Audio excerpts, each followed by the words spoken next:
guess we'll pack up. We headed to Detroit to be a U.S. Army recruiter for 3 years.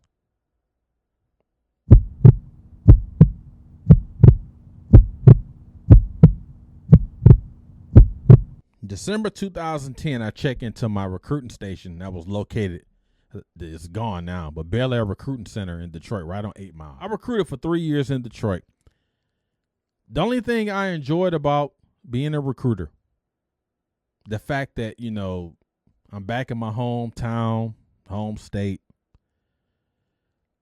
I enjoyed my wife and my children being, you know, being around to see, you know, my upbringing, family, and all that. But I would tell you, I enjoyed the interaction with everyone that ended up enlisting into the Army, the young men, the young women, being able to kind of mold and shape their minds, figure out what they want to do in life. Even if I would befriend them, even if they had no desire to join the Army.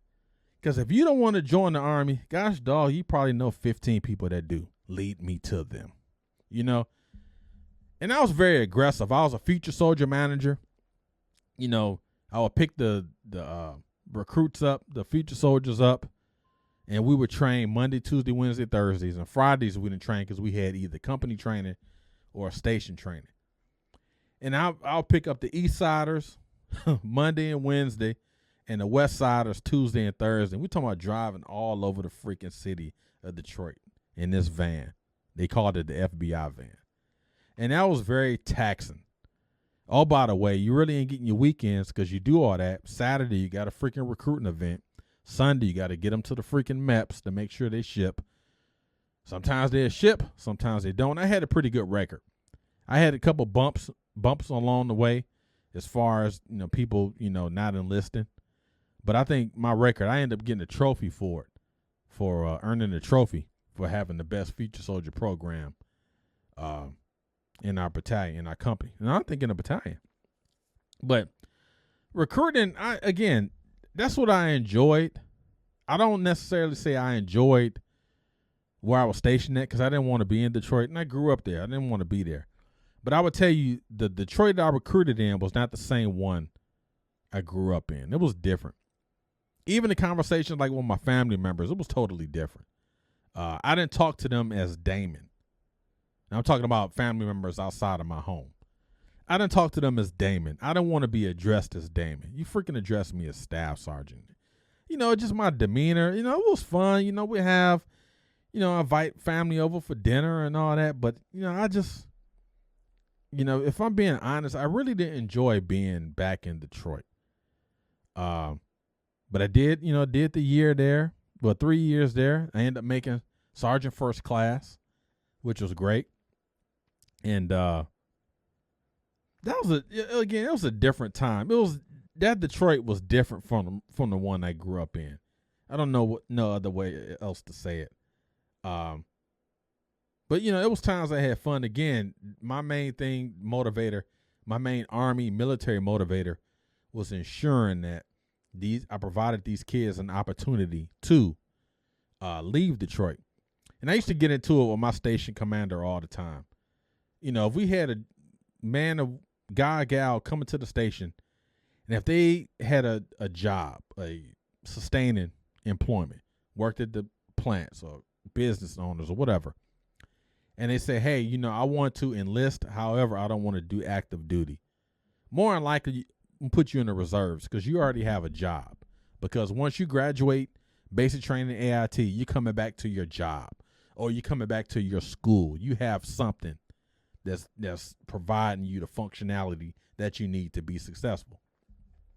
Now, if a lady or man or woman come to their office, come to my recruiting station, and they talk to me, and, hey, Sarge, I ain't got no job.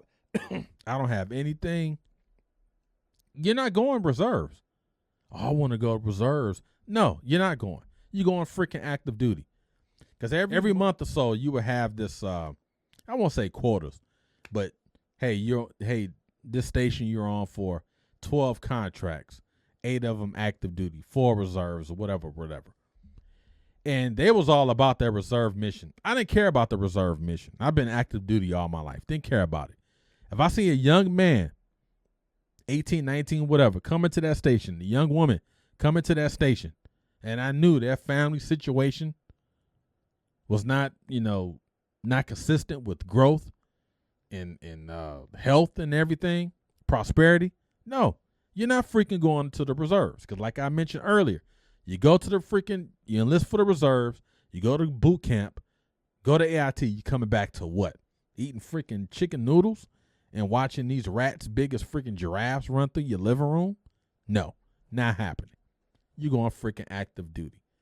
You have an opportunity to go to the Koreas, the Italys, the Germanys, the Californias, the North Carolinas.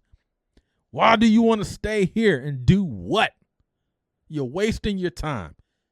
More importantly, you're wasting my time. You're going freaking active duty, right? So we get into all these, situations with our station commander where, we got to have reserve contract. Didn't care. And I tell you, it was been so many times I've had folks later on who still serving. Hey, appreciate it. Thanks for pushing me to go active duty. I met my husband. I met my wife. I've had my kid. We lived in Italy. We lived in Germany, whatever. But if you had if the Army says put these guys on reserves, what if they had went reserve? You never would have experienced that. So that's my biggest takeaway from being a recruiter, being able to kind of challenge the system and shape the people that's going into the system, that's enlisting in that system. Because the Army eats its own, so you might as well go where you want to go. But you was not doing the reserves, not around me, unless you already had a job, an equitable job where you was making, enough money to support your quality of life, provide you that life support you need. But if it wasn't that, and you was freaking working Burger King or McDonald's or somewhere, no, cat, I don't care what these dudes are saying. You going freaking active duty. Now, if you poll all of them that actually made it, because some didn't, they will tell you, I'm glad I did it. Glad you did it. And now the next, we get us orders. I'm there for 3 years. Hey, you want to convert? You want to be a recruiter, permanent recruiter? No, I don't want to do that.